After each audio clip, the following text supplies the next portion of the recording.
Hello, hello, hello, everybody, and welcome to Friday's episode of Let's Talk About Shh. Today, we're going to be talking about avoiding emotional blackmail. Um, just as a small recap, because I know new people have been joining us all week, Let's Talk About Shh is a podcast where we take live calls. We're here to answer your questions and comments and thoughts you guys have about any of the topics we discuss, as well as any topics that you guys want to hear about in the future. So, thank you so much for joining us. Who am I? My name is Tila. I'm a sex educator, relationship expert, and published author. I am very passionate about sex ed. I've been doing it for quite some time, and yeah, I'm really excited to get going, and we have a lot to cover on our topic today. So, just as a reminder, I do love commenters. I love it when people comment. I love it when people call in.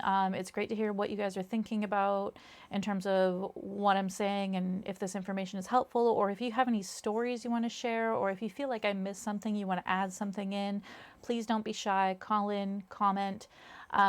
If you're commenting, just try and remember we want to try and build a positive space for people. So, if somebody's commenting or asking a question, there's no such thing as bad questions or stupid questions. Everybody's coming from different levels of experience and different levels of education and so on and so forth. So just try and keep the comments encouraging and supportive, okay?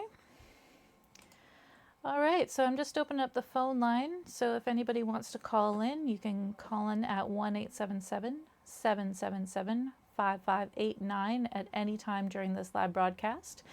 And call in with your comments or thoughts or questions or stories.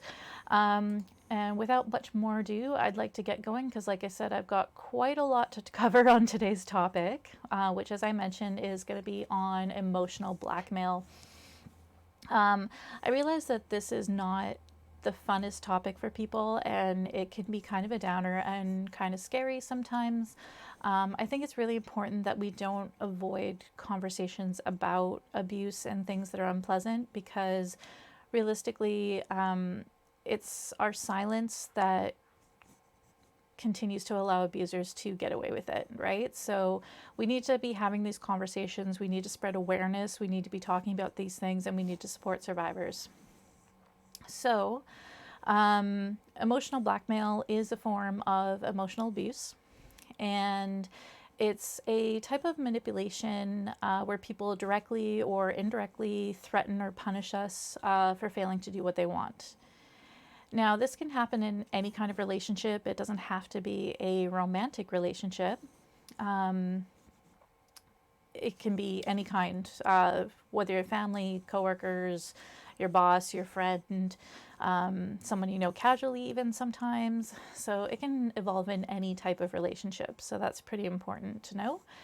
And the other thing to realize as well with emotional blackmail is the reason it works so effectively is because emotions are not rational things.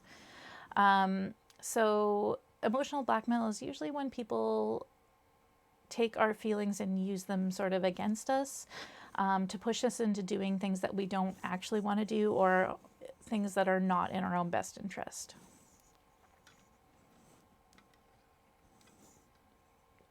So I sort of want to run through, before we talk about how to handle emotional blackmail, I kind of want to talk about sort of the way it happens first, and also what kind of tactics emotional blackmailers are likely to use. Because being able to identify emotional blackmail when it's happening is sort of the first step to intervention, right? So a lot of the time, this is a pretty common acronym when we're talking about emotional blackmail. It's sort of been around for a while, but it's this concept of FOG. I don't know if anybody's heard of this or not, but either way, I'll just sort of run through it so that everybody's kind of familiar. So fog is kind of a really good way to symbolize emotional blackmail, because when we're being blackmailed, our emotions are running really high. And when we're under increased emotional distress, we aren't thinking clearly. We often don't see the situation clearly. Things that would normally be fairly straightforward to us. We don't see, but if it was happening to somebody else, we'd be quick to point it out. So it sort of obscures our ability to read the situation properly and correctly. And it's also an acronym. So FOG actually stands for fear, obligation, and guilt. So these are the sort of the tools or the emotions that blackmailers will manipulate in order to try and control us. So the first thing is, as I mentioned, fear. So, the things we fear are very personal, and they're often shaped by our experiences. We avoid certain things sometimes out of fear, and sometimes our fear is so strong that we can actually run from things altogether.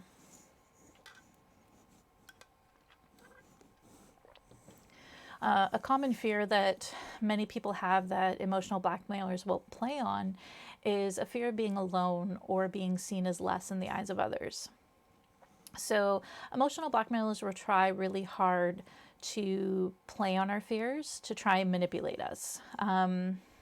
Often this is done by highlighting those fears or using them to put pressure on a particular situation. Second emotion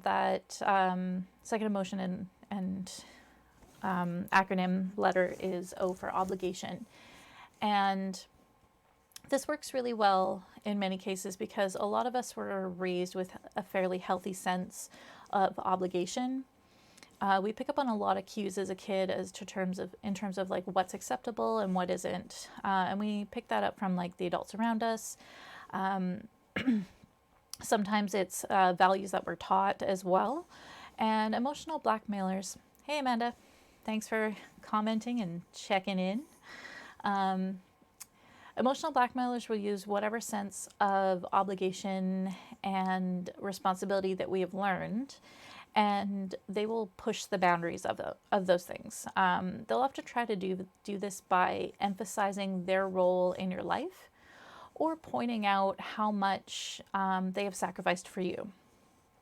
Usually this sacrifice is something that either wasn't a big deal for them typically, or it might have been a big deal, but it was a one-time thing and probably early in your relationship.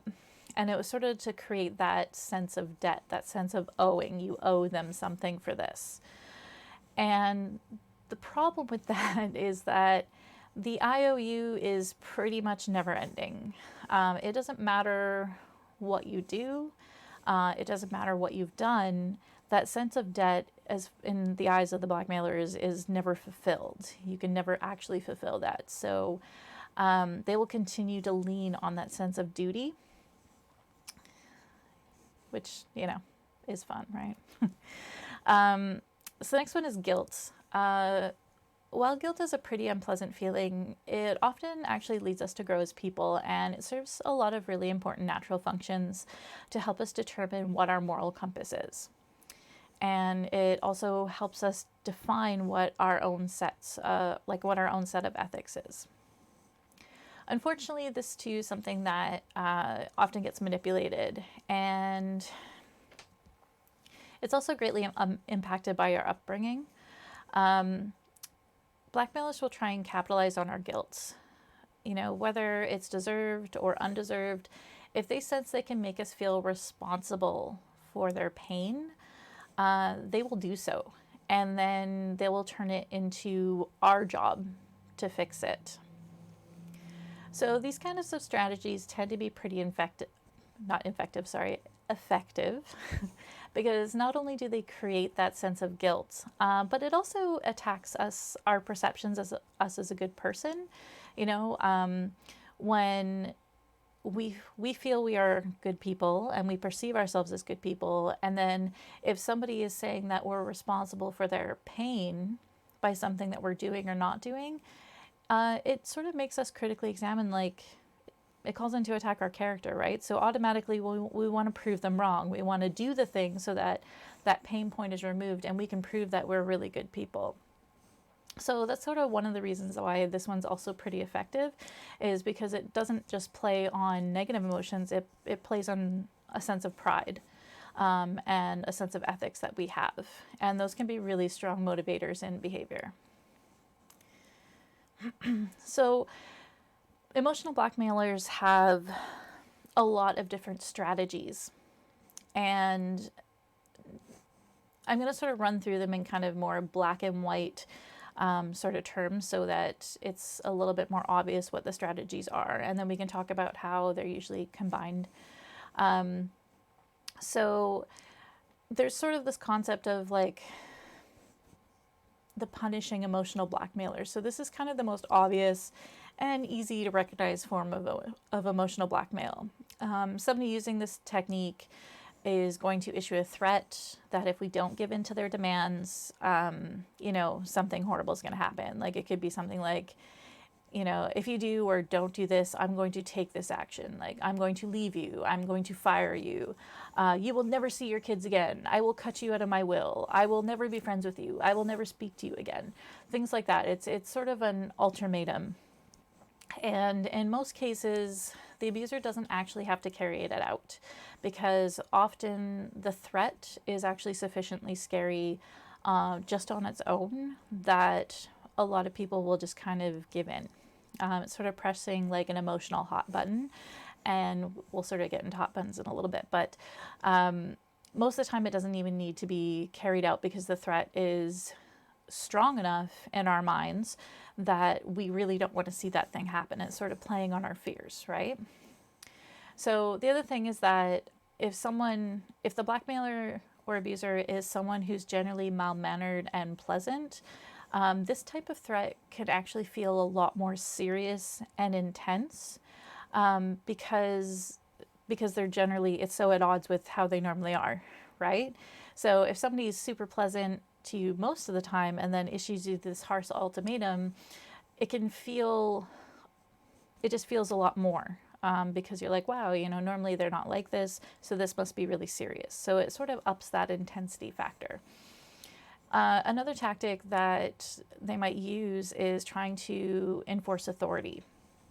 So this is usually a tactic that's easiest for, say, a boss or a parent or someone else who has authority over us. And they can just try and use their position to carry out the threat or to make the threat, basically. Because the victim knows that if this threat was to be carried out, their life would be really unpleasant, whether it's an unpleasant work situation, whether it's a strained family dynamic, or whatever the case may be. They're using that authority to sort of force the situation. Another big tactic is the silent treatment. This one, the context depends a little bit on our relationship with the person.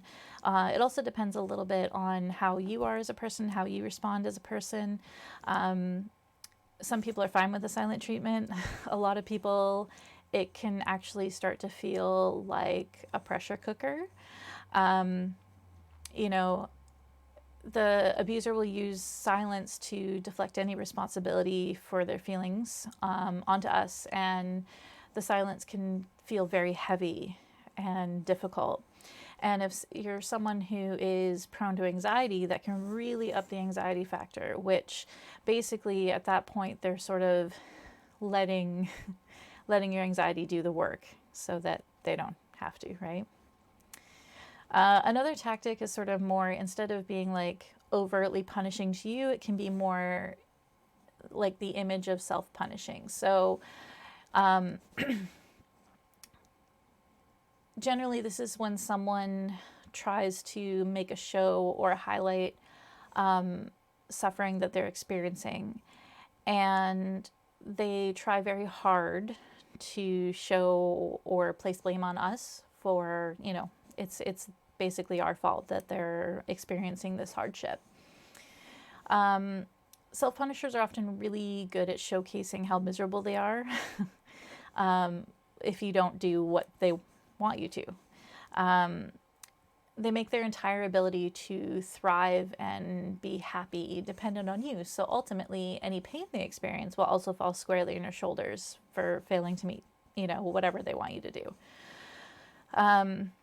There's a number of different ways that this can also be communicated. Many emotional blackmailers will actually make it an unspoken thing, where they don't specifically say you're the cause, but there's sort of this unspoken body language or actions that send a really strong message. Some people will actually go so far as to, make a show of wanting to be alone and then locking themselves away. This can be super effective because it's kind of twofold. One, they don't have to keep up the pretense of acting as if they are in pain. And two, without being, directly in front of you, you're imagining their suffering. So that can be kind of a pretty effective tactic. Another example would be that they can just appear really depressed or mute or withdrawn. Or they can also pretend like they're not making a big deal out of it, like they act like it's a really big deal, but they're putting on a brave face and, not really, oh, it's not a big deal, it's fine, which sort of plays a lot on our guilt as well. Pretending to suffer actually is pretty highly effective for a lot of people, because the average person, it sort of goes back to that pride piece. It sort of makes somebody question whether or not they're being unreasonable and if they should just give in, because obviously it's a big deal to this person and maybe it's not that big of a deal to you. And, are you just being unreasonable, and so on and so forth. So it sort of causes a lot of that inner dialogue. And once again, it sort of makes lets the fear, the obligation, and the guilt sort of do the work for the emotional blackmailer. So, it's pretty effective. It's important to note too that not all emotional blackmailers will suffer in silence. Some of them actually are quite happy to recount, like in great detail, all the pain and the misery and the unhappiness that they're experiencing. A lot of the time this will sort of come across as, a victim of circumstances, oh, if only I could, or if only this had happened, if only that had happened, then I wouldn't be in this horrible position. And they'll go on and on and on. Basically leaving lots of opportunities for you to jump in with an offer to make it all better. And, this tactic is pretty effective and appealing because it gives people the chance to be, that shining white knight that rides in and makes the world better and fixes everything that was ever wrong. And people like to be a hero. People like to feel good and feel like they're helping others. So this is it's making, honest feelings do dishonest work, basically. So it can be pretty effective. Another trick, I don't know if anybody has any comments or thoughts about anything I've said so far, in terms of, or if they have any ideas of something I might have missed. But anyway, feel free to comment or call in with your thoughts or comments or stories. Another tactic is often sort of referred to as like the carrot on the stick, or, the tantalizing prospect. Many of us are familiar with the concept of enduring a little pain now for a great reward later. And this is a similar tactic based on that principle. So it sort of strings us along, getting us to fulfill all the requests and demands of the emotional blackmailer, in exchange for a promise that is ultimately never fulfilled. This is actually one of the hardest forms of emotional blackmail to identify, because there are plenty of legitimate situations where these kind of situations are actually worth it and they do pay off. And, it is, having a little patience is a great thing, and working towards what you want, and so on and so forth. Like, there's a lot of situations where this is actually legitimate and worth it. And so emotional blackmailers capitalize on that. They capitalize on our belief and our faith that things are going to work out. And what makes it even more tricky is that some emotional blackmailers even go so far as to, lavish us with gifts and encouragement and reassurance and affection when we start to feel like we're never going to get there. They'll tell us how close we are. Oh, but just a little bit more. You just have to do this little bit more thing. And then we'll totally get to this thing that I promised you. And so it sort of can keep us kind of stringing along, which is quite difficult. And like I said, it's one of the hardest forms to sort of identify, because sometimes you don't know if it's, a legitimate situation where, circumstances are what they are, or if it's an emotional blackmailer sort of taking advantage. So that's pretty tricky. Now, when we started talking about tactics, I mentioned that I was going to more describe them in straightforward fashion.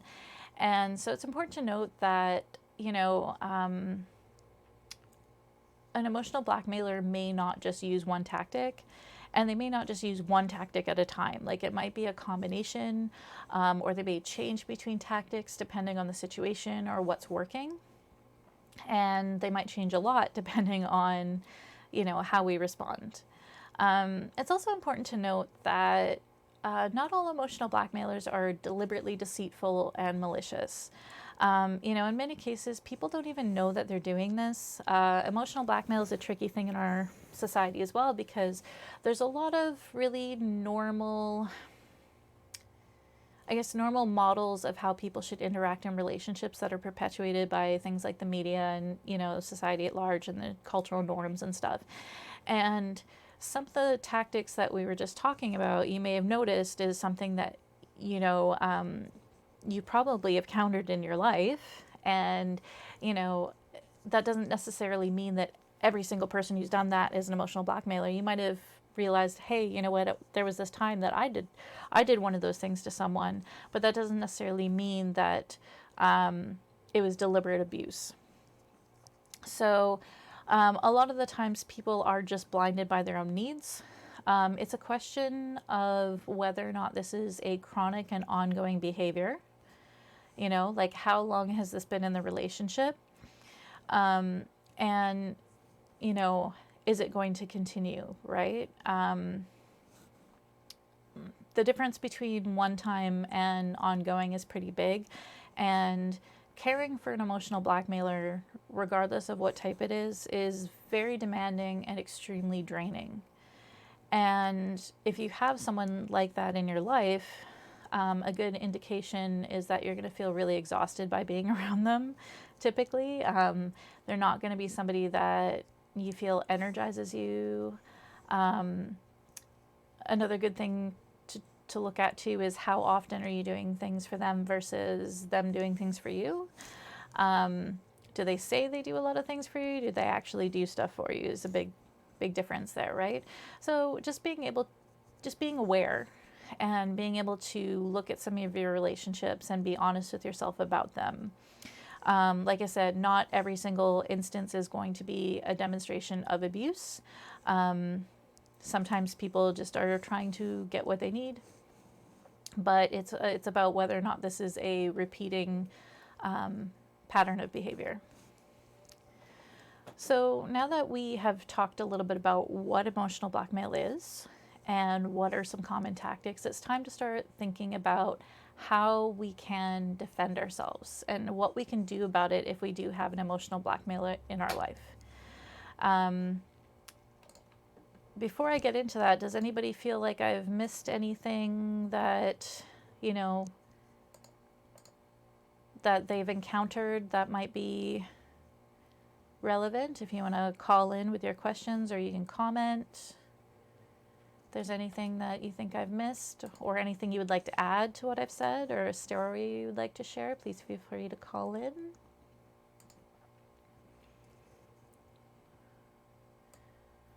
All right.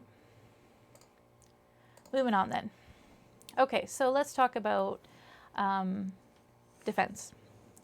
So defending yourself against these tactics really isn't easy, but an important piece is to be able to identify them. So I definitely recommend, there's some great books out there. There's a lot of really good work that I'm just trying to remember the name of the author. I believe her name is Susan Forward or Ford. I can't quite recall off the top of my head. Anyway, she's written a lot about emotional blackmail, and it's been very foundational for the work that's being done now. So I highly recommend checking out her work if you'd like to learn a bit more. I also have some stuff on my website as well, a few articles there. So definitely check those out and familiarize yourself with the signs. So the other thing to remember too, when you're looking at defending yourself against an emotional blackmailer, is remembering that it takes two people for blackmail to work. So I know that's not really how it feels. And that's one of the things that makes blackmail so difficult. Many of these tactics, as I said, are effective because they play on our emotions really strongly, and they play on strong emotions. So, don't think I'm not saying anyone is provoking or seeking out emotional blackmail. Not at all. But how you react to something may be allowing it to occur. So one of the ways we can protect ourselves is to turn our attention a little bit inward and sort of assess what you're feeling. If you've encountered one of these situations where emotional blackmail has occurred, how did you feel at that time? What were your thoughts and feelings? Your feelings ultimately is what makes it easier for someone to manipulate you. So a lot of these emotions are triggered by hot buttons, which I mentioned sort of briefly before. So these are things that, are stored up over time. They are usually insecurities or resentments or guilt, and usually regarding like past experiences or past relationships. And when these buttons are pressed, we often react without thinking. And it's really easy to get swept up by our emotion regarding those particular topics. So we let our emotions take the lead instead of our heads. And it's super common that people tend to develop sort of like an avoid at all cost strategy with these areas of our life, because they tend to bring up unpleasant emotions, and often we don't want to deal with them because they're unpleasant. Who wants to deliberately make themselves relive unpleasant things, right? That's not usually how we like to go about things. And often we don't even realize that we're doing it either. We just, we kind of go along our way, and if something causes us emotional distress, we tend to avoid it, which is a perfectly natural coping mechanism. However, when we tiptoe around our hot buttons, it can actually make it easier for an experienced emotional blackmailer to identify what those hot buttons are. And that actually gives them the keys to how to manipulate us, because they know what buttons can be pressed. So in order to deal with an emotional blackmailer, you need to be able to learn some different responses than the ones you've naturally developed up until now. And this can happen in several steps. And going back to sort of how you felt, or how an emotional blackmailer makes you feel, a good idea is to write down, what those feelings are, and sort of do an honest accounting, like an honest knowledge of what the feelings are and how you're really feeling about it, and explore that. I wouldn't be surprised if you feel angry. Many people do. And I say write down this list too, because it can be a good reminder why it's important to take a stand against this emotional blackmailer, because you don't want to feel those things, and you want to, ironically, avoid feeling those things, right? So, acknowledging that to yourself is a good place to start. The next thing you want to do is remind yourself that you are strong, that you can stand the pressure. Emotional blackmail is sort of successful on the notion that you can't stand the pressure. that you're more willing to give in to the demands than stand whatever pressure is put on you. So if that's something you really struggle with, you can try practicing a bit by yourself. You can stand in front of a mirror, try saying some affirmative statements. You can say stuff like, I can stand this. I can ask for what I want, even when it upsets this person. I hold my ground. I do things that please myself and others, and I'm clear about what I want. So saying that to yourself, I know sometimes people hate when I suggest affirmative statements because they're like, oh, it sounds so hollow. It probably will at first, and that's okay. But the more you say it, the more you can bring yourself to believe it. The more you believe it, the more you are going to take action. So, using these phrases can help you feel confident, and a good portion of emotional blackmail, shakes our confidence. So the more confident we can feel, the harder it will be to manipulate us. So the next step sort of comes when the emotional blackmailer returns to try to manipulate you, and you have identified that they are trying some of those tactics that we talked about. So one of the easiest, well, actually, I shouldn't say easiest. It's not always easy, but something you can do is actually nothing. Now, that may sound easy, but it's actually probably going to feel really awkward doing nothing because you have this person who's, made this request or this demand of you, and now they're waiting for an answer. And so they're going to keep on putting pressure until they get an answer, and they're going to keep on putting pressure until they get the answer that they want. So if you are coming into that situation, the best thing to do is make a request for time. So you can say things like, I don't have an answer for you right now. I need some time to think about it. Or this is too important to decide quickly.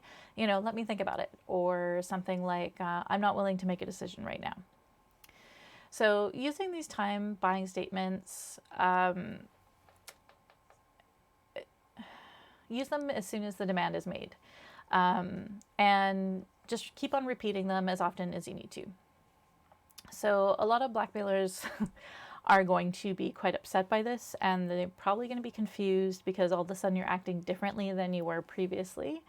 So they're going to probably try to turn the pressure up and place, lean hard into those tactics, or they might switch and try a different tactic. And just remember, stick to your internal statements. I can stand this. I can do what I please, regardless of if it upsets this person. If the blackmailer remains super resistant to your time buying statements, you can tell them, just remind them it's not a power struggle and you're not trying to control them. Emotional blackmailers typically hate to lose. They want to feel in control. They want to feel like they have control. So, remind them it's not a power struggle. You're not trying to control them. Just let them know that you need some time to think about what you want to do, and that you want to take the time to consider their request. Most of the time, reasonable people will accept this, and it's going to sort of take some of the pressure off.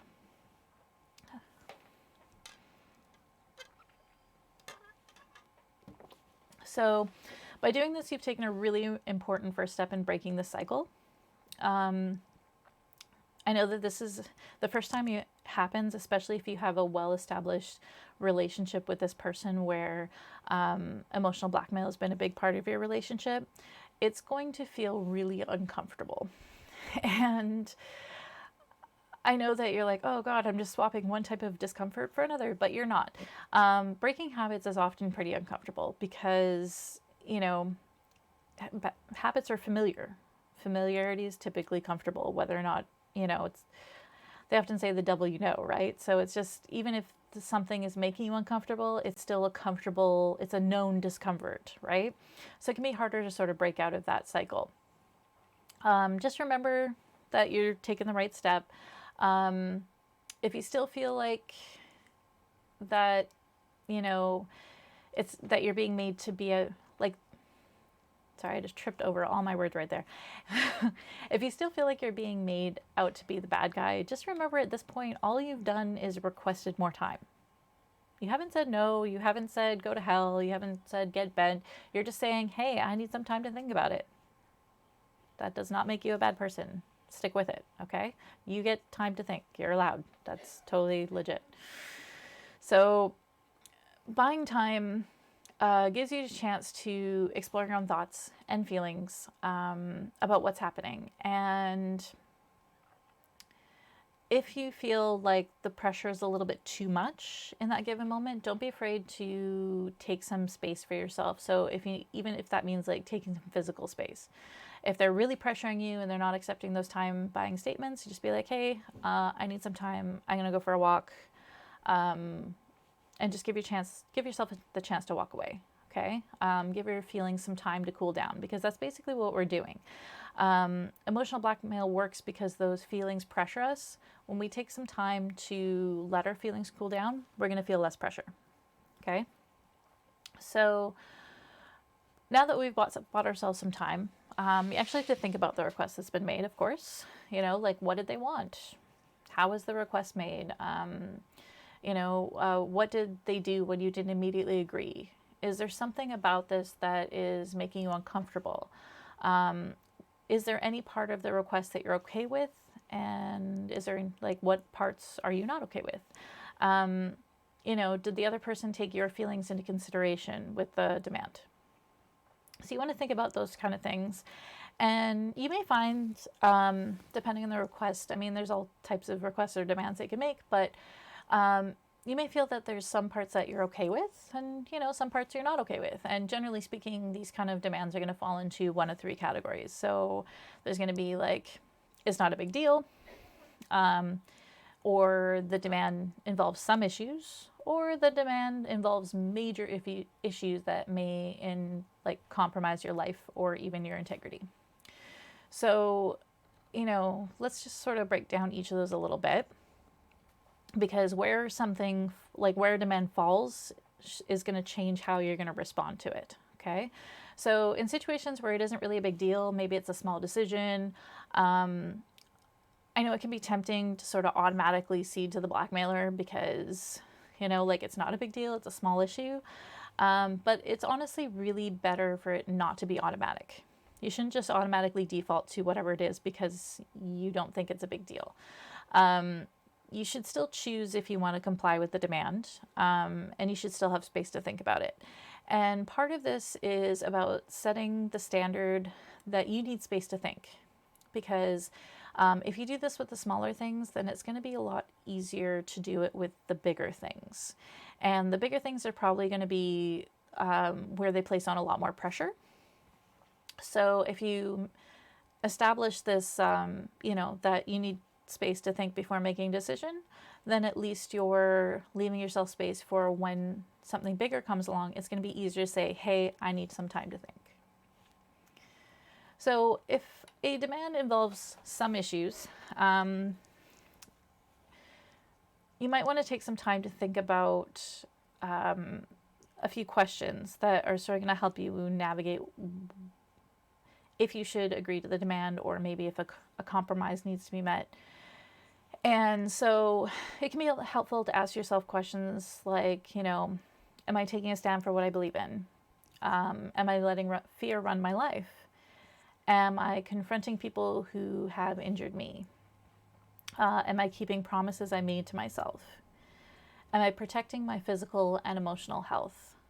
Am I betraying anyone? Am I telling the truth? All of these questions are sort of more geared to help us determine how a demand measures up against our sense of morality, our sense of ethics and integrity.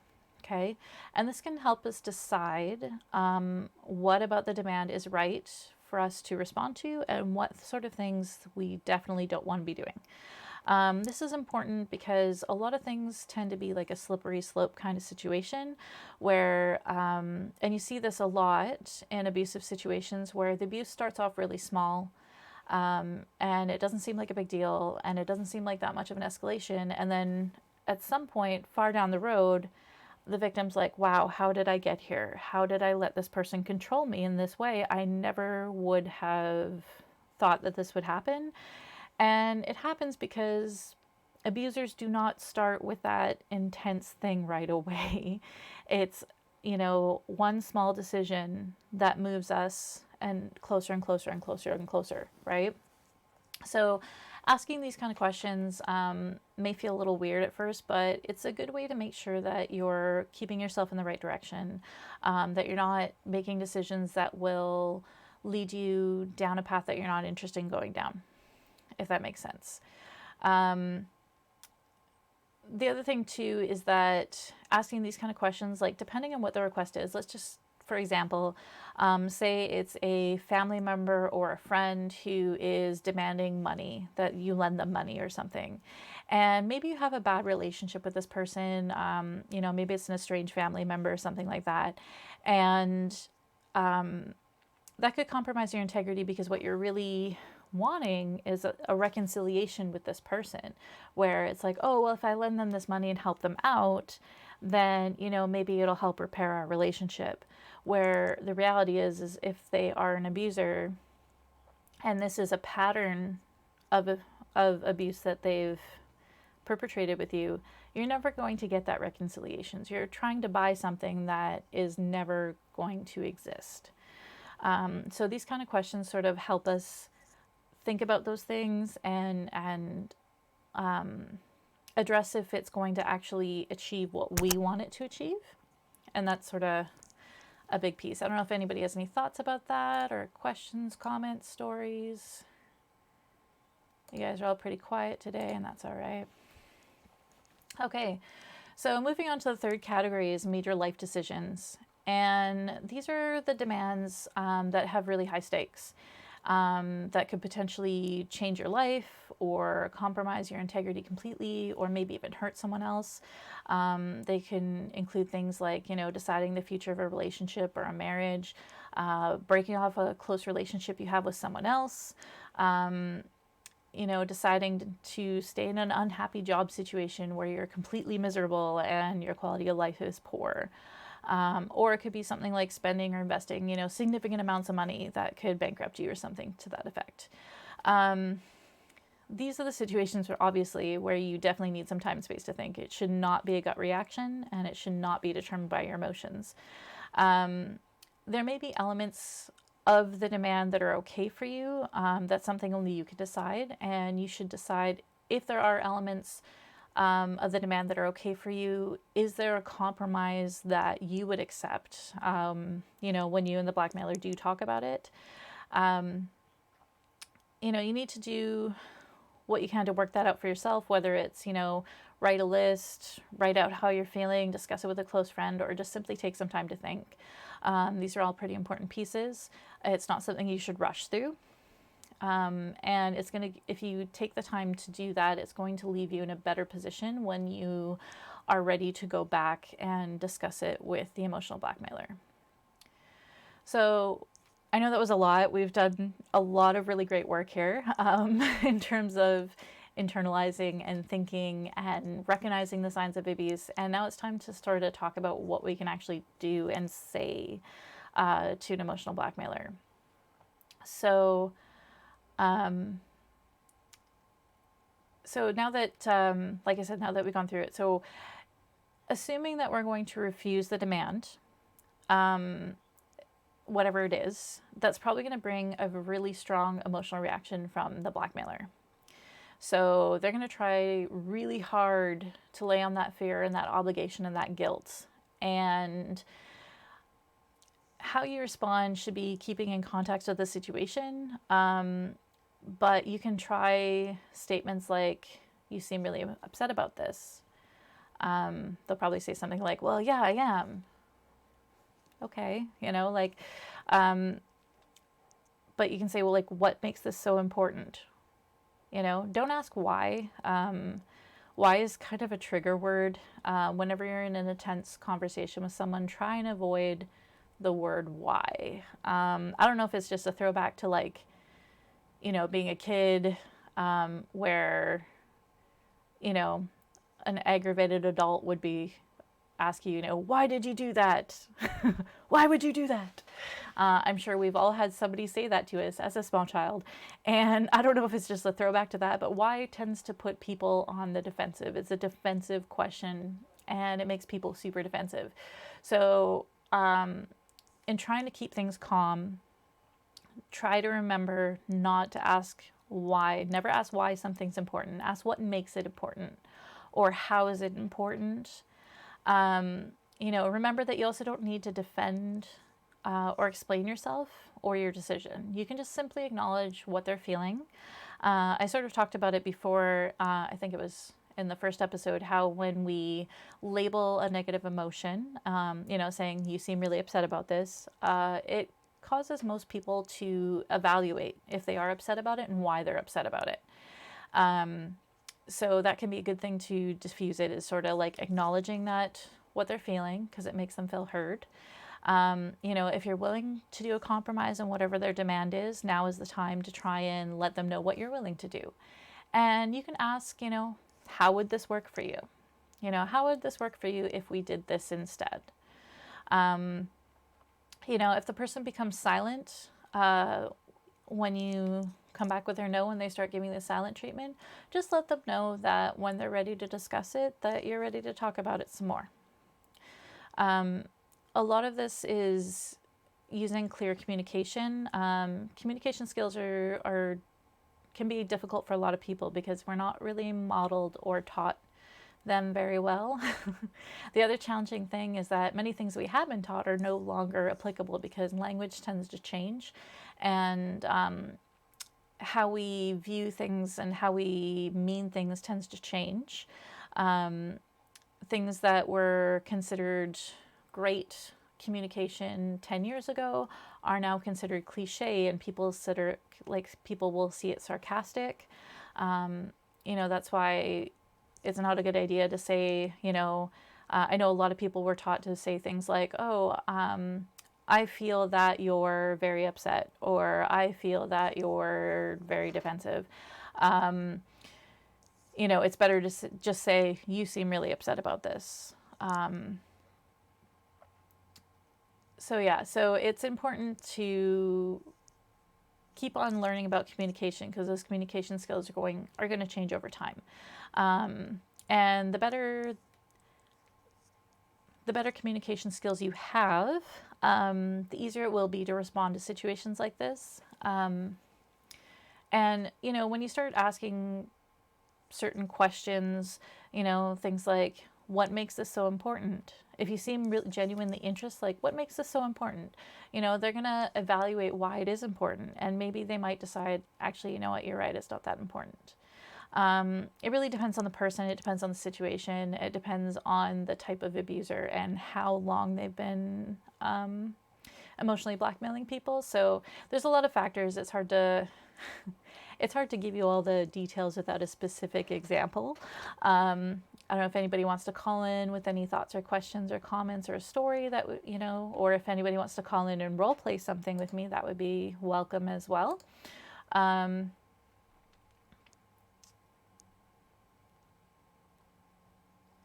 Yeah, thank you, Amanda. Amanda was just saying that why is a pretty defensive word. And yeah, it's defensive word for a lot of people. It's a challenging word. Never use why in a fight. It's just going to make things worse. Anyway, so we actually burned through that faster than I thought. I thought we were going to go over time today, but I'm actually a little under time. So if anybody has any comments or thoughts that they would like to share, or anything they'd like to add to anything I've said about emotional blackmail, that was pretty much it for my talk on emotional blackmail. I hope you enjoyed it and learned something. Please share this episode with other people. Like I said at the start, I know that this is not the funnest conversation for people, but it is really important. And the more people know about it, the more they can avoid getting caught up in emotional blackmail and avoid some pretty heavy consequences. It's important to note, too, that emotional blackmail tends to blend itself with other forms of abuse as well. So all about stopping abuse, as you see the abuse hotlines going across the bottom of the screen here. Anyway, so I guess if nobody has any more questions or comments or wants to call in, we'll move into my final thoughts. So this is my last episode for this week. We are broadcasting live Monday to Friday at 8 p.m. Pacific time, 11 p.m. Eastern time.